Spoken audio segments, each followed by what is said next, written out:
বুদ্ধের বাণী, সব কিছু, ঠাকুরের কথাও সেটা। একটা এমন জিনিস পাবো যে যে পরিপ্রেক্ষিতে, যে পার্সপেক্টিভ থেকে দুঃখটার কিছুই মনে হবে না।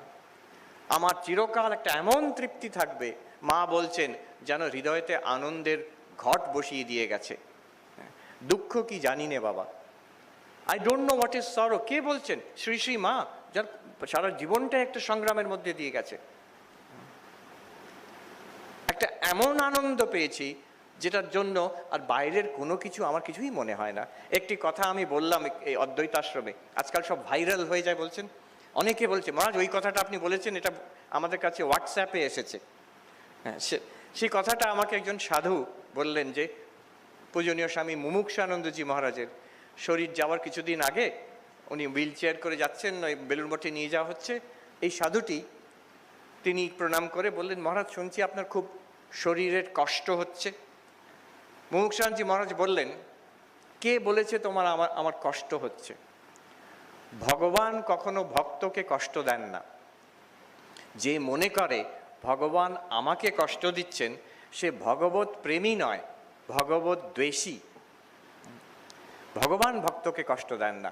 শরীরের কষ্ট আছে, ইজ নট ডিনাইং ইট, শরীরের কষ্ট আছে, সে তো থাকবেই, তাতে আমার কোনো কষ্ট নেই। আরও বলেছিলেন, আমার ওইটুকু কষ্ট যে শরীরের কষ্টের জন্য ঠাকুরকে ডাকতে পারছি না ভালোভাবে, ওইটুকু আমার একটু কষ্ট হয় মনে। এই শরীরের জন্য আমার কোনো চিন্তা নেই। কি উনি পেয়েছেন যাতে তাঁর আর ঠাকুরের মধ্যে এই যে আনন্দটা, সেটা এতটাই যে শরীরের এত কষ্ট, কিছুদিন পরে মারা যাবেন।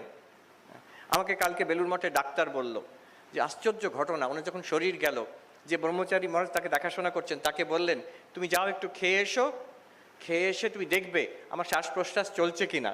যদি শ্বাস প্রশ্বাস না চলে ওই ডাক্তারকে ডাকবে, ও এসে আর ডিক্লারেশন অফ ডেথ দিয়ে দেবে। আর আজকে সময় নেই, দাহটা হবে না, কালকে হবে। তো এত শান্তভাবে, সে ছেলেটি বোঝেনি, সে ভাবছে তো বলছে ঠিক তাই, সব প্রত্যেকটা পরপর তাই হয়ে গেল। যাই হোক, এই একটা এমন জিনিস পাওয়া যাবে যেটাকে পেলে আমার দুঃখ কষ্ট কিছুই মনে হবে না। আমিও মুমুক্ষানন্দজি মহারাজের মতন বলতে পারবো এই শরীরের কষ্ট তেমন কিছু নয়। আমি শুনেছি, আমরা তখন ব্রহ্মচারী, মহারাজ পূজনীয় স্বামী ভূতেশানজি মহারাজ প্রতিদিন প্রশ্নোত্তর হতো সাধুরা। আমরা একদম নতুন ব্রহ্মচারী, ওইটুকু ঘরের মধ্যে জায়গা হতো না, আমরা জানলার বাইরে থেকে উকি মেরে দেখতাম। আর আমাদের সুবিধের জন্য মহারাজ ওই মাইক্রোফোনের ব্যবস্থা করে দিয়েছিলেন, ওখানে ছোট ছোট স্পিকার, সেটাতে আমরা শুনতে পেতাম। একদিন মহারাজকে কেউ জিজ্ঞেস করছেন, ভূতেশানজি মহারাজকে,